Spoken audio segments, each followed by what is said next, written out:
the horrific orb of flesh suspended in the middle of an aircraft hangar. Beyond the doorway into this titanic tumor, you can see what seems like a normal, well-furnished living area. But if you enter, your body will be twisted and contorted into just another piece of furniture. SCP-002, the living room. A giant flaming humanoid hovering over a desert in the Middle East. It is held aloft by 4 glowing wings and wielding a sword of fire so powerful that it can cleave apart its enemies on an atomic level. It's Dr. Clef's proposal for SCP-001, the Gate Guardian. And of course, a certain sculpture made out of concrete, rebar, and Krylon brand spray paint, willing and able to brutally snap your neck the second you dare look away from it. SCP-173, the sculpture. What do all of these anomalies have in common? They were created in the very first generation of SCPs, the golden years from 2007 to the end of 2008. That's right. Today, we're dropping the fiction of this channel and looking at the facts. What actually birthed the SCP Foundation Wikidot, the source of every creature, object, GOI, and fragment of lore we've ever discussed on this channel. We've got the answers, but fittingly for the strange and mind-bending worlds of the SCP Foundation, it won't always be what you expect. It began, as most terrifying stories do, on a 4chan paranormal board. The same board that, almost exactly 11 years later, would also kick off the backrooms trend. On June 22, 2007, the board was set alight by a mysterious new post from a user we'd later known as Wesley Moto42 Williams. It began with the words, "Item number SCP-173, and the detailed story of a terrifying creature, a cursed statue that would only remain still when actively being looked at, but if you let your guard down, it would appear behind you and snap your neck." A creepy image of the art piece Untitled 2004 by Japanese artist Izumi Kato sealed the deal, creating an iconic internet monster. But even more interesting than the content of the piece was how it was written, the early version of a format we're all familiar with today, divided into description and special containment procedures with cold, clinical, almost scientific language. Like we were seeing the leaked file of some clandestine organization we were never meant to know about.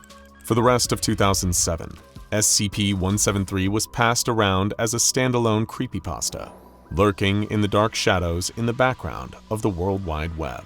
The new style had plenty of imitators, hoping to expand on the format and get their own slice of that sweet, sweet forum cred. But none of it really stood the test of time. Until January 2008. That's when, like a pearl around a grain of sand, the real SCP Foundation universe first started to form online. A number of threads started popping up across 4chan, debuting brand new SCPs based on the original SCP-173 post. But as the channers started getting sick of seeing all these threads flooding their feed, the small but scrappy SCP world needed a new home to grow and evolve. That's when the progress was migrated to the Edit This Wiki farm, a Wikipedia clone that suited the growing Foundation's tone of scientific detachment. It was around this time that some of the community's seminal writers signed on and started shaping both their own voices and the house style of the community. Figures like A Fat Ghost, Kane Pathos Crow, Fritz Willy, Bijan, and of course, Dr. Gears. It's also when one of the Foundation's most enduring monsters came to life, in a primitive first version, SCP-682, the hard-to-destroy reptile, and the iconic photo of a rotting whale carcass that would define its look for online generations to come. We also saw the birth of the Dr. Gears insert character around this time. In one of the first Foundation tales, the stories that flesh out the characters and worlds outside the articles. When forum users criticized the tale for seeming too emotional and unscientific, Gears went in the other direction, turning his character into the emotionally stunted robot of a man we all love and pity today. The Edit This site wasn't perfect. It was janky and didn't have excellent facilities for the creators to discuss and revise their material. But by late July of 2008, the site had gone from a niche host of a handful of scientifically categorized anomalies to a place where you could find hundreds of them at a click of a button. Clearly, they had something here. And as the word spread and more people started throwing their fictional hats in the ring, the appeal was starting to snowball. We first saw proposals for SCP-001, a space purposefully left blank with the note, "Reserved until someone makes an entry worthy of SCP-001."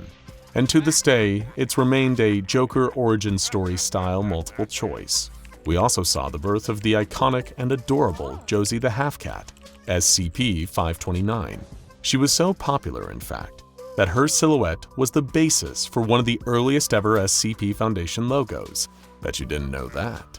We also saw the birth of some other key elements of both the format and the canon. The implication of multiple secure Foundation facilities beyond Site-19, groups of interest like the Church of the Broken God, and Marshall Carter and Dark Limited, Tales, the O5 Council, and D-Class personnel. But it wasn't without its teething problems. The lack of a deletion process or unified editorial oversight made for a lot of infighting, and a super mixed bag when it came to the quality of the SCP articles you were seeing. Bear in mind, this was over a decade before this channel was ever created, so any coverage of SCPs you've seen on here would be of newer SCPs, or older SCPs that have undergone many rounds of revision from different authors. And in the Wild West era of mid-2008, revision is exactly what was needed to stop the site from being buried in an avalanche of slop. On May 23, 2008, a user named Aiden started the trend by requesting permission to make sweeping edits across the site. Aiden wanted to focus on things like improving the formatting of the articles, ensuring consistency in measurement taking, and removing more unscientific language. The chaotic spelling and grammar errors that were littered all across the now several hundred articles of the site were also cleared up. Permission was granted, and a more rigorous approach to taking on these documents began. But just as one problem started to get resolved, others popped up. Edit This was going through a crisis. The host of the site was flat broke and started telling people across the site that if they couldn't pay a hosting fee, he'd need to delete them. And seeing as the SCP world was a volunteer gig, that meant they needed to get out or face deletion. And so, on July 19, 2008, Fritz Willie, writers of SCPs like The Living Room and Ferdinand the Cannibal, took the initiative, creating the first SCP site on Wikidot, the hosting platform that the SCP Foundation uses today. He became the first ever administrator, both outside the SCP Foundation fiction and within it. But here's a fun little twist. Fitzwillie ran two different accounts on the site, his writing account and the administrator account, keeping the admin of the site a secret from even its most devoted contributors. In Fritz's own words, quote, "I guess a little, like I said, I adminned as one and contributed as the other. I didn't want people to upvote ones I submitted as the administrator just because I saved the site, so most were submitted as Fitzwillie's. An act of subterfuge and secrecy that wouldn't be at all out of place in the SCP Foundation's many stories of organizational intrigue. And as the administrator, he posted a short but iconic piece of writing that defined the objective of the fictional group for almost 20 years now. The unexplained can never truly go away, as if the universe demands the absurd and impossible. Mankind must not go back to hiding in fear. No one else will protect us. We must stand for ourselves. While the rest of mankind dwell in the light, we must stand in the darkness to combat it, contain it, and shield it from the eyes of the public so that others may live in a sane, normal world. We secure, we contain, we protect." Influential figures on the site like FAR2, X the Vile Corruptor 4, also known as X, and Lieutenant Mazipag did the tedious but valuable work of moving over the articles from the crumbling Edit This to the shiny new Wikidot. And if this hard and boring task had never been done, you wouldn't be watching this video right now. And FAR2, whose name was a play on the phrase "far too drunk for this," was also pivotal to the mission in a number of other ways. He did extensive coding work on the new site. He photoshopped images for articles like Josie the Half-Cat and the Starry-Eyed Child, and even designed the earliest iteration of the modern SCP Foundation logo. Not too bad for someone who was far too drunk for this, honestly. But in any epic story, you can't just have heroes. You also need villains. One villain on the inside was the writer and moderator known as the Fishmonger, whose written works, such as his version of SCP-808, a female human technopath, were popular on the site. But as a mod, he was known to abuse his power and troll other people on the site. He would edit other people's articles to make them conform with the canon of his story, rather than respecting the canon flexibility that would later define the site. In the early days of the Wikidot, edits were open even to anonymous users, but all of that changed when the Hagar Nation attacked. Hagar, the second major villain of the SCP world, made a huge number of spam threads and attempted article deletions on October 18, 2008. Thanks to the valiant efforts of Snorlason and Far 2, this insurrection failed. Snorlason and Far 2 got promoted as thanks for their work. A second attack on October 25th of that same year was also successfully repelled by a new force of mods and admins. But still, these incidents weren't taken lightly. If the Hagar attacks had been more competent, or the mods and admins defending less competent, the new site might have been wiped out. To prevent something like this happening again, anonymous edits were nixed entirely, and a more strenuous vetting process was put in place for people who hoped to try their hand at writing for the site. But even this didn't stop the deluge of low-quality SCP articles, too frequent and severe for even the site mods and admins to stop them. Articles that were poorly written and sloppily formatted began to appear more frequently. Some tried to rewrite the overall canon of the Foundation. Others served as backdoor promotions for underdeveloped original characters. These trends chipped away at the sci-fi horror spirit that defined the Foundation's earliest and most beloved entries. This led to a lot of the Foundation's old guard stumped at how to maintain the site's identity without shutting off the growth that could give them creative, fresh blood. With reference to the original SCP-173 post on 4chan, Kane Pathos Crow, one of the most influential writers on the site, who also lent his name to the dog-bodied Foundation research character, said the following: "This is where we began. These are our roots. There were no X-Men, no cliches, no self-inserts, no glory-hogging, no drama. There was only one thing: the will to create. To create something that was beyond the norm, but close enough to be intriguing.